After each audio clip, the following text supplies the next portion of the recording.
Welcome to a post-game edition of Brownie Bites. I'm Daryl Ruiter coming to you from Huntington Bank Field in downtown Cleveland, where the Browns finished the preseason a perfect 3-0 with a 19-17 win over the Los Angeles Rams. Let's start on the injury front. There was some unfortunate news that occurred in Saturday's game. Center Ethan Posick, he suffered a knee injury in the first quarter, did not return, left Huntington Bank Field with a brace on his left knee. Running back Pierre Strong was evaluated for a concussion. Tight end Blake Whiteheart left with a knee injury as well. Defensive end Julian Okwara, he suffered a rib injury in the third quarter, and then receiver Cade McDonald got shaken up in the closing minutes there late in the fourth quarter. Now let's get to the game itself and some good things from that first team offense under Joe Flacco, who completed 9 of 10 passes for 71 yards and a touchdown in 3 drives. Harold Fannin Jr. caught a 15-yard TD from Joe Flacco. Here's what the rookie from Bowling Green had to say after the game. I mean, I feel pretty confident. Obviously, a lot of things I still need to work on and, continue to keep growing at and things like that. Yeah, it felt great, man. You got to thank my coaches, for putting me out there. And, obviously got to thank Joe, man, for putting it on me, man. They just rolled the one high. And, the route, the coach, had us run. It was just pretty much just wide open pitch and catch, really. It's just crazy to think that I was watching for that long for me to actually get the pass, man. Like I said, it's just a blessing. You could definitely see that, things are kind of clicking, and we just need to keep taking that momentum, obviously in the week one. The big takeaway from Saturday's game is these two rookie quarterbacks and just where they are in their development. And we are starting to see why the Browns feel the way they do about each one of these young players. Let's start with Dillon Gabriel, who was really impressive in the 2-minute drill right before the end of the first half. He moved quickly, 11 plays, 86 yards. It took him a minute and 38 seconds to do it through a 3-yard touchdown to Gage Lavardin. Gabriel finishing 12 of 19 for 129 yards. That score and a 100.5 rating. Felt good. I think, just seeing, the whole offense work together and consistently put things, play to play. And I think the O-line did a great job of that. I think the run game was hidden. And then I think in the pass game, I think we executed when we needed to. And, want to continue to finish the right way. But I think the movement in that sense, on my side, but then as a whole, you watch, I think we're slowly getting to where we want to get to. You want to end with points. We talked about the middle eight a bunch. I think you kind of divvy the game up, right?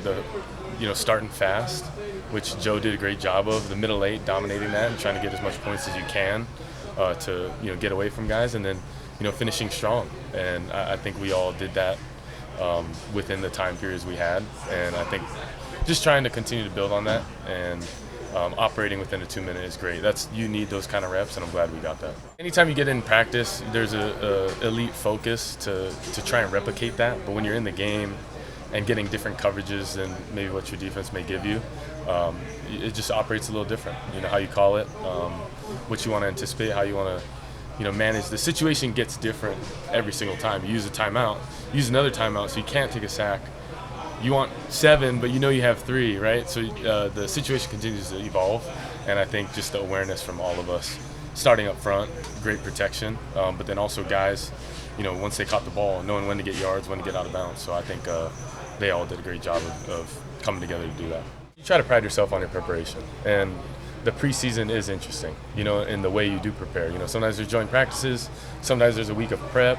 So there's a lot of ways people do it, and I think you try to manage it as best as you can, but also the practice ground is for learning, and being able to grow and try different things. And should we try different plays, and see what, our identity is, run game, pass game, everything in between. And I think once you get on the field, your playbook goes from here to here, and you try to condense and be smart that way. So that's what I would say from practice to game. It's everyone. We all come together collectively, more walkthroughs, more practices, talking through scheme as much as possible, and then when you get in the game, go execute. I think it's just continuing to take care of the football. That's something you talk about, and I don't want to be a coach to speak or be redundant, but taking care of the football, winning the turnover battle, being really good on third down, scoring touchdowns in the red area, and then dominating the middle eight. I think that's all things that you want to be aware of and you want to do.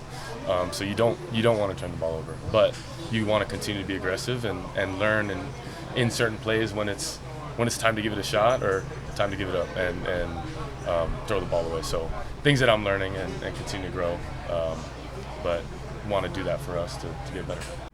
Now let's turn our attention to fifth-round pick Shedeur Sanders. Not many fireworks for him on Saturday, unfortunately. 5 drives, 0 points. He finished 3 of 6 for 14 yards, 4 3-and-outs, and he was sacked 5 times. One of those sacks went for a loss of 23 yards. Here's the rookie fifth-round pick in the locker room after the game. Overall, as a player, I feel like I put in the work. I feel like everything I do, I try to do it to my best, and that's all I ask for. So I feel like everybody feels like, they should be on the team. And if you ask anybody on the team, would they feel like they belong, in their own eyes. So I feel like I do, but I'm my own player. I think about myself in a high regard, of course. So it's not my decision. I mean, it wasn't my decision, of course, that's a quarterback's dream, and that's what every quarterback, thrives for, is those moments. So it wasn't me, but I was happy that Huntley got in and he handled the business. So if anybody else would do it, it'll be him. Nah, of course it's going to always be, a little tender, but it's a non-factor for me. I think I had a decent performance. Yeah. I think, it's a lot of areas I can improve in, in different things, but I'm going out there to compete the best I can. I got to watch the film, honestly. I can't say what it was. It's definitely different places where I could got my eyes in better spots and got to the progressions quicker and regardless of anything, So all those sacks, they definitely on me. Yeah, I didn't know I was out. Okay. Yeah, I didn't know. I was on the bike. I was powering up. I was powering up for that 2-minute drive because, that's just a situation every quarterback dreams for. That's many situations I've been in before, and I thought I was in. So then he told me I wasn't in, and I was like, okay. I think overall it was great. I think every day is a new day. Every day you learn different things, and there's definitely life lessons, you learn out of every situation. So I'm coming out training camp and everything, happy that I got the opportunity. Sanders did not get to finish the game, as you heard there. He wasn't sure why. Tyler Huntley got that last drive, was able to drive him into field goal range for the game-winning field goal to be kicked as time expired. We did see Isaiah Bond, who just signed his contract this past week. Couple of series there for him in the first half. Didn't get any looks, but it's pretty clear they're working him into the fold right away. Punter Corey Bojorquez, boy, was he in midseason form. Had a 60-yard boomer hit at the 1 and bounced back to the 5 where it was down. He hit another one on a 62-yarder that saw the punt get muffed, and then special teams come down and make a tackle inside the 10-yard line once again. Dustin Hopkins, though, a little nervous. He did miss a PAT on Saturday. One other mental mistake really to point out, Isaiah McGuire got flagged for unsportsmanlike conduct after a third down stop that gave the Rams a fresh set of downs there in the first quarter. The reason I bring this up, some fans very unhappy and frustrated that the flag came out. However, I need to point out to you that this is a new point of emphasis, unsportsmanlike conduct. This season for officials, you're going to see more of those flags in games if there's any kind of taunting. So be on the lookout for that. And then obviously players, they have to be smarter as well. So there you have it. That's the preseason in the book. The Browns finish a perfect 3-0. We won't mention the last time they went 3-0 in the preseason and how that campaign went. Hopefully better results this time around. Again, the Browns a winner, 19-17 over the Los Angeles Rams. From Huntington Bank Field, Sports Radio 92.3 The Fan, I'm Daryl Ruiter.